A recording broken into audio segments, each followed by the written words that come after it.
नमस्कार साथियों, KBM classes में आपका स्वागत है। मैं आपका साथी खेताराम बटेरा आपके सामने हाजिर हूँ हिंदी क्लास को लेकर के। साथियों, अपन बात कर रहे थे हिंदी क्लास में हिंदी व्याकरण में संधि टॉपिक के बारे में। और संधि टॉपिक में अपन ने कल बात की थी दीर्घ स्वर संधि की, और उसी दीर्घ स्वर संधि को आगे बढ़ाते हुए अपन ने प्रथम नियम की बात कर ली थी और आज दूसरा नियम के बारे में बात करेंगे। साथियों, तो आइए बात करते हैं दूसरे नियम के बारे में। और बताइए, मेरी ऑडियो वीडियो आप तक सब ओके रिपोर्ट है तो बताइए कमेंट करके, कोई दिक्कत हो तो बताइए।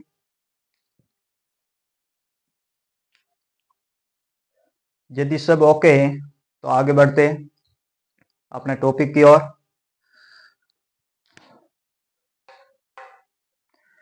देखो साथियों, अपन पढ़ रहे थे संधि। क्या पढ़ रहे थे? संधि पढ़ रहे थे। संधि में अपना टॉपिक था स्वर संधि, जिसमें था दीर्घ स्वर संधि। क्या था?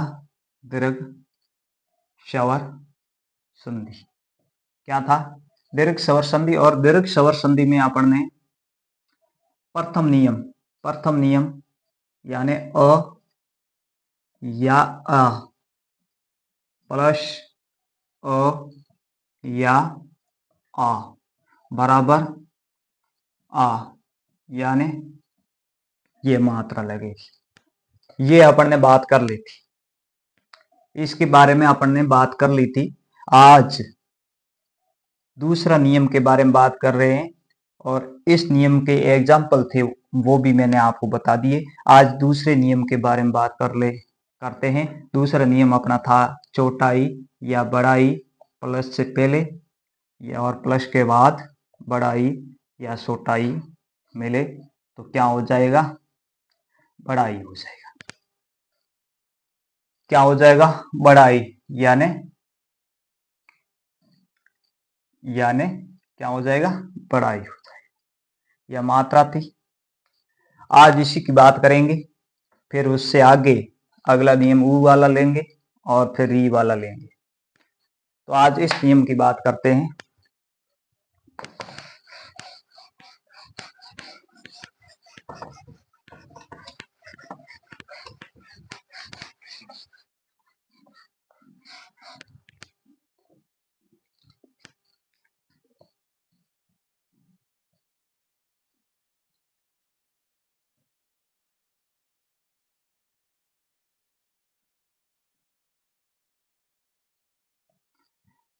तो साथियों, इसमें अपन संधि विच्छेद करना सीखेंगे। किस प्रकार से संधि विच्छेद करेंगे, उसमें अपन ने संधि करना सीखा था। आज संधि विच्छेद सीखेंगे।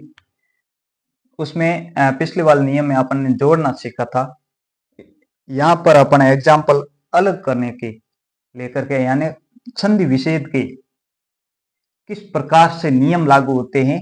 आप क्लास में बने रहेंगे, पूरा गौर से वीडियो देखेंगे तो आपको पूरा समझ में आ जाएगा। मैं आपको ये विश्वास दिलाना चाहता हूं कि आपको संधि विच्छेद करने में किसी प्रकार की कोई दिक्कत नहीं आएगी और आराम से आप किसी भी शब्द को आराम से संधि विच्छेद कर पाओगे। किसी प्रकार की कोई प्रॉब्लम नहीं आएगी और आप आराम से गौर से देखोगे तो ये बहुत अच्छी तरीके से समझ में आ जाएगा। तो देखो, अपन को क्या करना है। ये ई वाला नियम है। इसमें यदि आपको कोई शब्द दिया होता है, कोई भी शब्द दिया होता है, तो ये ई वाला का नियम लागू होगा उसके बारे में देखिए। ये मैं यहां से डिलीट कर देता हूं ताकि आपको अच्छी तरीके से समझाने में स्पेस की आवश्यकता होगी तो वो दिक्कत नहीं आएगी। अब देखो, अब देखिए, यदि आप कोई शब्द देखते हैं, कोई भी आपको माना शब्द मिल रहा है और शब्द में कहीं बड़ी ई की मात्रा आपको मिल रही है, क्या मिल रहा है, बड़ी ई की मात्रा मिल रही है। तो वहां से आपको क्या करना है कि इस बड़ी ई से काट देना। क्या करना है, बड़ी ई से काट करके, या बड़ी ई थी कोई शब्द है, माना कि यहीं कोई शब्द है, यहीं कोई शब्द है और बीच में बड़ी ई आ रखी है, तो उस बड़ी ई से आपको काट देना है और बड़ी ई से काट करके क्या करना है, उसके नीचे प्लस का निशान लिख देना। ठीक, उसके बाद में मैंने ये भी बताया था कि प्लस के इस साइड में और प्लस के इस साइड में, प्लस के इस साइड में भी ई मिलेगी आपको, या बड़ी ई मिलेगी, प्लस के इस साइड में दाई साइड में भी ई या बड़ी ई मिलेगी। ये मैंने आपको बताया। अब देखिए कहां पर आपको बड़ी ई लगानी है और कहां पर आपको छोटी ई लगानी है, उसके बारे में बता रहा। देखो, अब देखो, छोटी ई किसी भी शब्द में, पहले कोई शब्द देखना है, मान लिया कोई प्रतीक्षा शब्द है, तो ई है प्रतीक्षा, तो उस ई से काटना है, इसके नीचे प्लस लगा दिया, पीछे क्या बसा, प्र बसा। इसी प्रकार से यहां देखिए इस ई से काटना है, काट करके इस साइड में छोटी ई और या बड़ी ई, या इस साइड में भी छोटी ई बड़ी ई आएगी। अब देखो छोटी ई आने का कितना प्रतिशत चांस है, तो कि 90% ऐसे शब्द आएंगे जहां क्या आएगी, जहां छोटी ई मिलेगी। आपको प्लस से पहले छोटी ई मिलेगी और प्लस के बाद 10% ऐसे शब्द होंगे वहां क्या मिलेगी, बड़ी ई मिलेगी।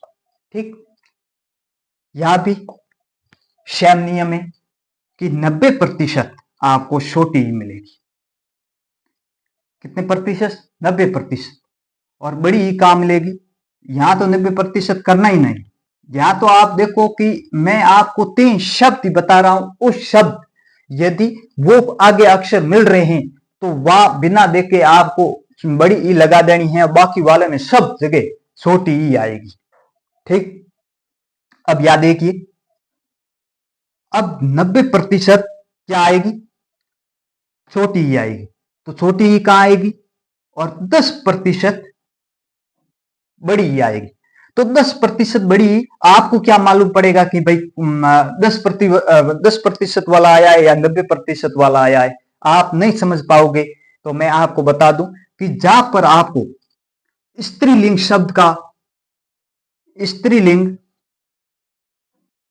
का बोध हो, वह क्या आएगी, वह बड़ी आएगी। यानी स्त्रीलिंग शब्द मिलना चाहिए। यदि आपको स्त्रीलिंग शब्द मिल रहा है तो वह क्या आएगी, बड़ी ई आएगी। और तो छोटी ई किस में आएगी, छोटी ई सभी उपसर्गों में छोटी ई आएगी। यदि आपको कोई उपसर्ग शब्द मिल रहा है तो वहां क्या आएगी, छोटी ई आएगी। एक में अपवाद के रूप में, एक में अपवाद के रूप में आपको 4 शब्द बता रहा हूं। परी, यहां लिख दूं, परी, अनु, अनु, मंजू और मधु। ये क्या है, ये 2 लड़कियों के नाम है। लड़कियों के नाम है तो भी क्या आएगी, या छोटी ही आएगी। क्यों, यदि इनको आप अपवाद समझ लेना या कुछ भी समझ लेना, इन चारों को याद रखना। परी और अनु, ये तो जिसको उपसर्गों के बारे में ज्ञान है, वो तो इन दोनों को तो उपसर्गों में आप शामिल कर देना। ये 2 शब्द में छोटी ई क्यों आएगी, क्योंकि ये आप बोलेंगे कि ये तो लड़कियों के नाम है, स्त्रीलिंग का बोध करा रहे हैं, तो यहां क्यों आएगी, क्योंकि यहां क्या था कि मंजू और मधु, ये वैदिक सभ्यता में ये लड़कों के नाम हुआ करते थे, पुल्लिंग का बोध करा, किसका, पुल्लिंग का बोध कराता था, इसलिए यहां पर छोटी ई ही आएगी। ठीक, इन शब्दों में 4 शब्द आपको याद रखने, परी, अनु, मधु और मंजू, और इनमें क्या आएगी, छोटी ई आएगी। और बाकी स्त्रीलिंग शब्द में क्या आएगी, स्त्रीलिंग में बड़ी ई आएगी। ठीक, यहां तक आपको समझ में आ गया, कोई दिक्कत नहीं। इस यहां कौन से तीन शब्द है, तीन अक्षर है, उससे पहले बड़ी ई आएगी। कौन से? तो तीन अक्षर है, श, कश। कौन सा? कश, श और प। यदि आपको इनसे पहले ई लगानी है तो हमेशा कौन सी ई लगाएंगे? बड़ी ई लगाएंगे। यहां तो स्पष्ट रूप से होगी, या मात्रा के रूप में होगी। तो यहां स्पष्ट रूप से ये आपको लिखना है, ये अक्षर मिल जाए, कश मिल जाए, या शंकर मिल जाए, शंकर वाला श मिल जाए, या प मिल जाए, तो क्या आ जाएगी? बड़ी ई आ जाएगी। ठीक है, कोई दिक्कत नहीं है। एक अब एग्जाम्पल लेके आपको मैं समझाता हूं। एग्जाम्पल अपना है, एग्जाम्पल है प्रतीक्षा। क्या एग्जाम्पल है? प्रतीक्षा। तो प्रतीक्षा एग्जाम्पल है आपका, प्रतीक्षा। प्रतीक्षा। अब देखो इसका संधि विच्छेद करो। प्रतीक्षा शब्द है, आपको आ गया, पूछ लिया कि इसका संधि विच्छेद कीजिए, तो आप कैसे करो? देखो, अब देखो ई आई है, ई से मैंने कहा आपको काट देना है, ठीक है, ई से काट दिया और वहां काटा, उसके नीचे क्या लिख देना है? उसके नीचे आपको प्लस लिख देना है, ठीक।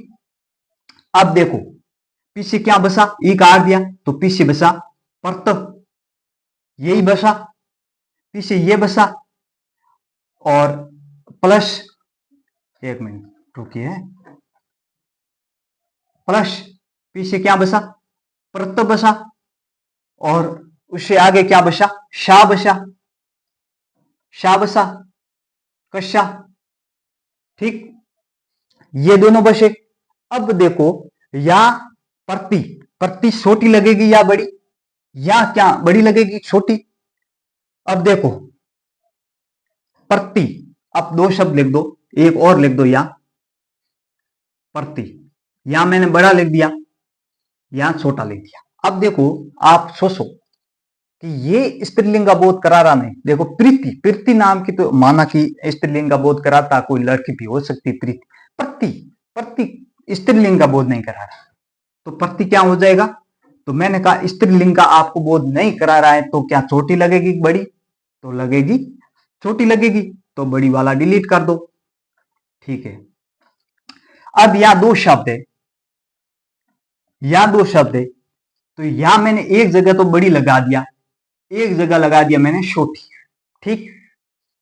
अब देखो मैंने आपको बताया कि कश, श और प, ये तीन अक्षरों में से कोई यदि ई से बाद मिलता है, उससे पहले ई लगाना होता है, तुरंत पहले, यानी तुरंत पहले, तो हमेशा बड़ी आएगी, ठीक। तो इनमें से क्या, इनमें से ये कोई मिल रहा है? बिल्कुल मिल रहा है, ये कश्य मिल रहा है, तो यहां क्या हो जाएगा? छोटी नहीं लगेगी, बड़ी लगेगी। क्या लगेगी? बड़ी लगेगी, ठीक, बड़ी लगेगी। तो क्या बना? प्रतीक्षा का संधि विच्छेद कीजिए, प्रतिधन इच्छा, प्रतिधन इच्छा, ठीक, समझ में आया? देखो आराम से गौर से देखो और समझो।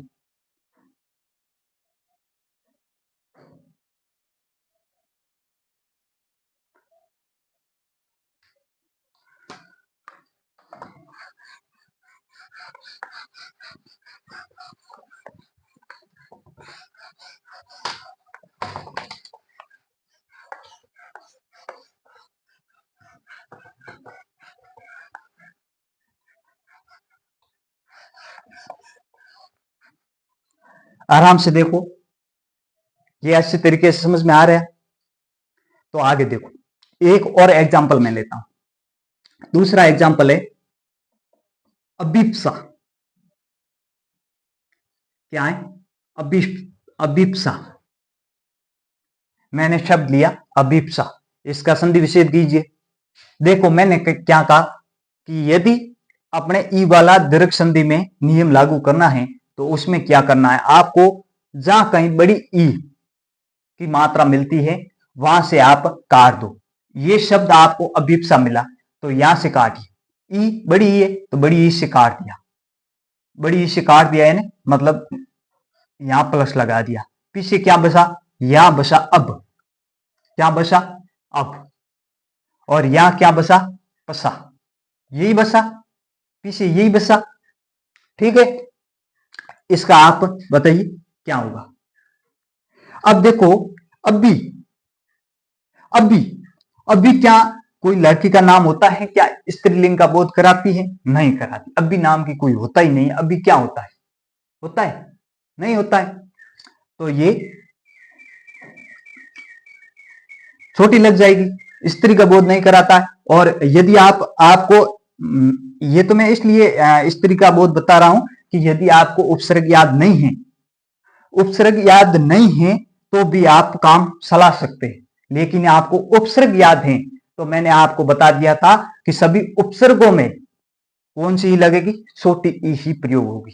ठीक है, और मैंने आपको वो शब्द भी बता दिए थे, मधु और मंजू, ये वैदिक सभ्यता के शब्द हैं और वैदिक सभ्यता में इन शब्दों का उपयोग कहां किया जाता था, पुल्लिंग के रूप में किया जाता था। इसलिए ये छोटी ई इन शब्दों में भी छोटी ई का ही प्रयोग किया जाएगा। अब देखो, अभी क्या शब्द मिला, क्या शब्द मिला, अभी प्लस पीछे क्या बचा, क्या बड़ी ई आएगी या छोटी ई आएगी, बताओ क्या आएगी, छोटी ई आएगी या बड़ी ई आएगी। तो देखो, मैंने आपको 3 अक्षर बताए थे, कश्य, कश्य, श और प, ये 3 मैंने आपको अक्षर बताए थे। कौन से, ये 3 मैंने आपको अक्षर बताए थे। अब देखो, इन तीनों में से कोई अक्षर आया, प्लस के बाद इन तीनों शब्दों में से ई के तुरंत बाद कोई अक्षर आ रहा है, हाँ आ रहा है, क्या आ रहा है, प आ रहा है, आधा प आ रहा है, तो क्या हो जाएगी, बड़ी हो जाएगी। इसलिए ये क्या हो जाएगा, गलत हो जाएगा, ये गलत हो जाएगा। सही कौन सा होगा, ये होगा अभिधम इप्सा। क्या होगा, अभिधम इप्सा। तो अभिप्सा का संधि विच्छेद कैसे होगा, अभिधन इप्सा। ठीक है, आपको देखो कोई भी प्रश्न आएगा ना कंपटीशन में, तो ये दोनों देंगे, ये भी देगा और ये भी देगा, कंफ्यूजिंग आप कहां होंगे, या इनको चूज करने में हो जाओगे। इसलिए मैं आपको ये नियम भी बता रहा हूं ताकि आपको आसानी से संधि विच्छेद करने में कोई दिक्कत नहीं आए। ठीक, एक शब्द मैं बता रहा हूं, अगला, एक अगला शब्द बता रहा हूं,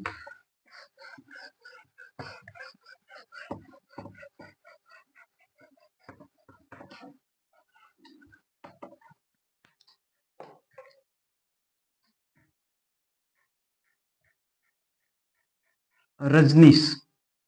शब्द क्या है, रजनीश। अब देखो, शब्द क्या है, रजनीश। तो इसका संधि विच्छेद करके बताओ, कमेंट करके बताओ।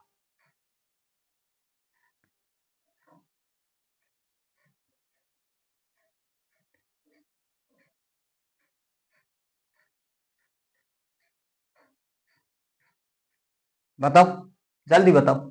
अब देखो, मैंने आपको क्या बताया कि बड़ी ई आई, वहां से आपको काट देना और प्लस लगा देना। ठीक, अब देखो, बड़ी ई से मैंने काट दिया और प्लस लगा दिया। इससे पहले शब्द क्या मिला आपको, पीछे क्या बसा, रजन, और एक और लिख दो, रजन। ठीक, प्लस, प्लस लिख दिया, और छ है तो श यहीं लिख दो और स यहीं लिख दो। ठीक, अब देखो, यहां मैंने क्या लगा दिया, बड़ी लगा दिया, और यहां मैंने क्या लगा दिया, छोटी लगा दिया, और यहां मैंने क्या लगा दिया, ई कैसा लगा दिया, बड़ा ई लगा दिया, और यहां मैंने छोटा ई लगा दिया। ठीक, छोटा ई लगा दिया। अब देखो, अब देखिए, मैंने आपको बताया था, मैंने क्या बताया, मैंने कहा कोई शब्द स्त्रीलिंग का बोध कराएगा प्लस से पहले तो उसमें ई बड़ी आएगी, ये बताया था।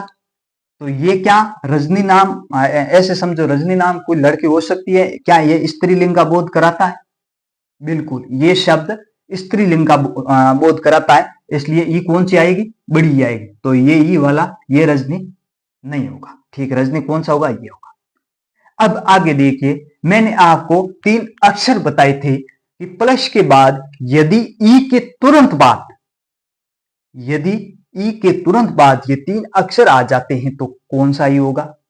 बड़ा ई होगा। हाँ, उन तीनों अक्षरों में से क्या कोई अक्षर आ रहा है? जी जी हाँ, बिल्कुल आ रहा है। कौन सा आ रहा है? तो ये आ रहा है श वाला। 3 अक्षर मैंने कौन सा बताया? क, श और प। ये 3 अक्षर बताए। उन तीनों अक्षरों में से कोई आ रहा है ई के तुरंत बाद तो हमेशा ई बड़ी आएगी। तो या कैसी आएगी? छोटी आएगी नहीं, बड़ी आएगी। तो ये संधि विच्छेद सही कौन सा हुआ? ये वाला सही होगा। रजनीश किसका है? संदर्मा का है। किसका पर्यायवाची? संदर्मा। रजनी यानी रात, ईश स्वामी, रात का स्वामी कौन होता है? संदर्मा होता है। ठीक, समझ में आ रहा है? अच्छी तरीके से, कोई दिक्कत नहीं है।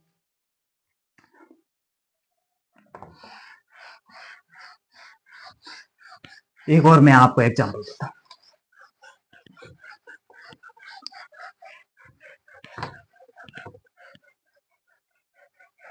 जब तक आप खुद स्वयं ये नहीं करोगे संधि विच्छेद, तब तक आपको समझ में नहीं आएगा। ठीक है,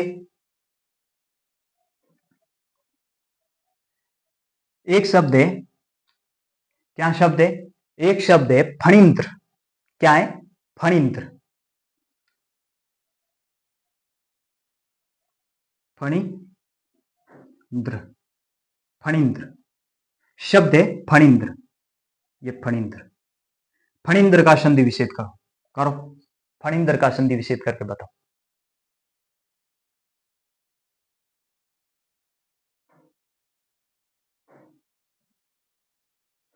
एक और मैं शब्द लिख देता हूं, या लिख दो जान किश। एक इस शब्द का भी संधि विच्छेद करो, जानकीश। फणींद्र, जानकीश।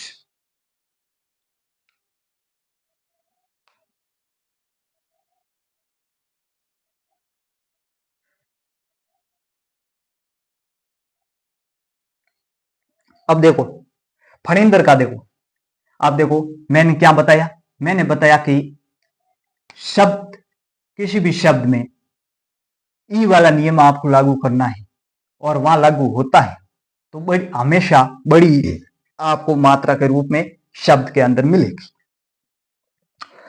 बड़ी ही मिल रही है, वहां से आपको क्या करना? कट कर देना है और उसके नीचे क्या लगा देना है?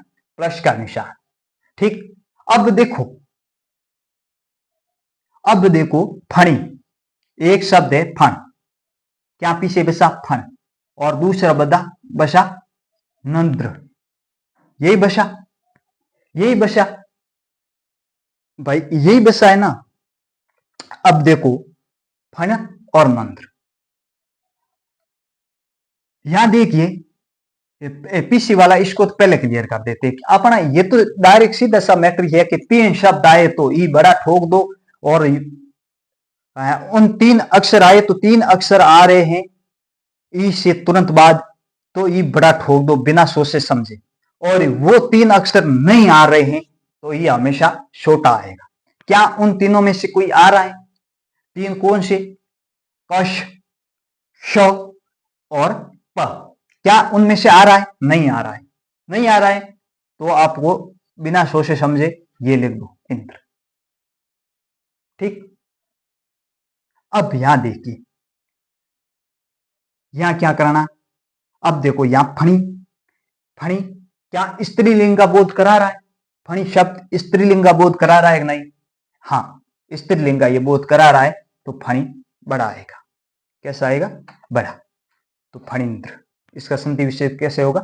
फणी, फणींद्र। ठीक, अब दूसरा शब्द है अपना, क्या है दूसरा शब्द? दूसरा शब्द है जानकीश। क्या है, जानकी। अब देखो मैंने आपको बताया था जहां बड़ी ई मिलती है वहां से काट के प्लस लगा दो, लगा दिया, कोई दिक्कत नहीं।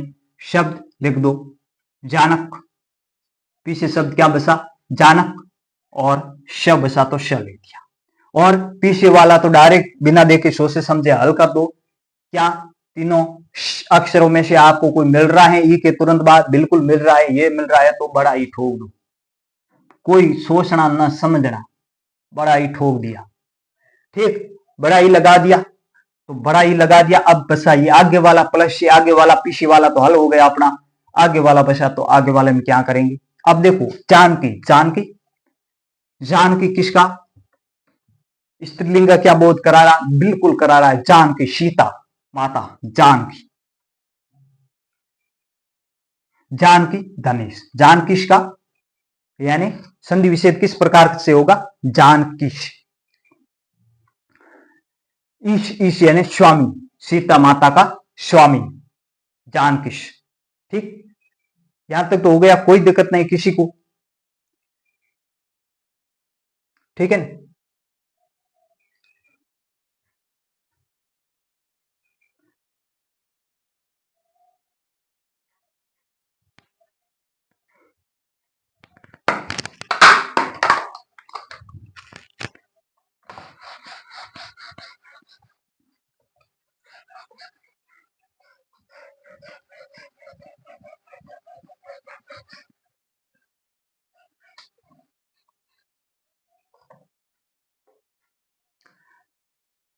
एक शब्द है श्रीश, एक शब्द है शिरीष, इसका संधि विच्छेद करो, करो शिरीष, शिरीष का संधि विच्छेद करके बताओ, शिरीष। और एक शब्द है लक्ष्मी शाह,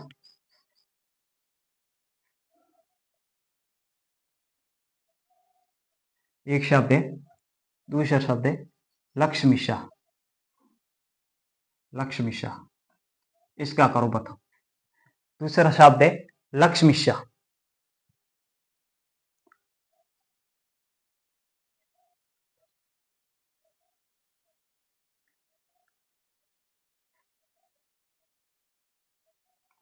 लक्ष्मी शाह, लक्ष्मी शाह, लक्ष्मी, लक्ष्मी शाह। अब देखो श्रीष शब्द है, शिरीष, एक और लिख दो मुनीश, मुनीश। अब देखो शिरीष या ई लग रही है, वहां से क्या मैंने कहा प्लस लगा दो, ये स्र है, स्र लिख दिया। अब देखो इस श्री, श्री किसका है, स्त्रीलिंग का बोध कराती है, लक्ष्मी का पर्यायवाची है श्री, तो स्त्रीलिंग का बोध कराती है, स्त्रीलिंग का बोध कराती है तो बड़ा ई आ जाएगा। और ये श मैंने तीन अक्षर ही बताए थे, उनसे पहले कौन सा ई लगाना, बड़ा ई लगाना, क्या उनमें से आ रहा है, बिल्कुल आ रहा है, तो श कौन सा लग जाएगा, बड़ा, बड़ा ई लग जाएगा, श से आगे क्या लग जाएगा, बड़ा। ठीक, समझ में आएगा, श्री ईश, श्रीश। अगला शब्द है लक्ष्मी, ईश, तो ई से काट दिया, आगे शब्द क्या बचा, लक्ष्म, शब्द क्या बचा, लक्ष्म। अब यहां बचा शाह, और मैंने ये बताया कि तीन अक्षर आ रहे हैं वहां, कश, श और प, उनसे पहले हमेशा बड़ा ही लगेगा। उनमें से कोई आ रहा है, नहीं आ रहा है, ये स आ रहा है, ये तो मैंने आपको कहीं बताया ही नहीं था, तो यहां क्या लग जाएगा, छोटा ही लगेगा। ठीक, अब देखो क्या ये स्त्रीलिंग शब्द का बोध करा रहा है, यदि लक्ष्मी, लक्ष्मी बिल्कुल स्त्रीलिंग का करा रहा है तो बड़ा ही लग जाएगा, क्या हो जाए, लक्ष्मी धन ईशा, क्या हो जाएगा, लक्ष्मी धन ईशा। अगला शब्द है अपना मुनीश, क्या शब्द है, मुनीश। अब देखो यहां ई से काट दा, प्लस लगा दिया, ई से काट दिया और प्लस लगा दिया। अब मुनि, मुनि कौन, मुन पीछे क्या बसा, मुन, और यहां बस का श, तो ये श आ गया तो ये तो सीधा सा बात है, बड़ा ही आ जाएगा, पीछे कोई दिक्कत नहीं। अब यहां देखिए आगे, अब मुनि में मुनि क्या कोई लड़के, मुनि, मुनि किसके लिए प्रयोग होता है? मुनि होता है साधु के लिए, संतों के लिए मुनि, साधु मुनि, साधु के लिए। तो साधु के लिए ये तो किसका बोध करा रहा है? पुल्लिंग का बोध करा रहा है, इसलिए यहाँ क्या आ जाएगा? सोटा ही आ जाएगा। ठीक, तो आज के लिए इतना ही। ये हमारा नियम पूरा हो गया। कल अपना ऊ वाला नियम रहेगा और उस ऊ वाले नियम को बहुत अच्छी तरीके से अपन आपको मैं समझाऊंगा। आज के लिए इतना ही। कल इससे आगे और बात करेंगे। ऊ और री दो नियम बचे, वह दो नियम होने के बाद ये अपना टॉपिक दीर्घ संधि वाला पूरा हो जाएगा। उसके बाद अगली संधि का टॉपिक लेंगे। ठीक, आज के लिए इतना ही।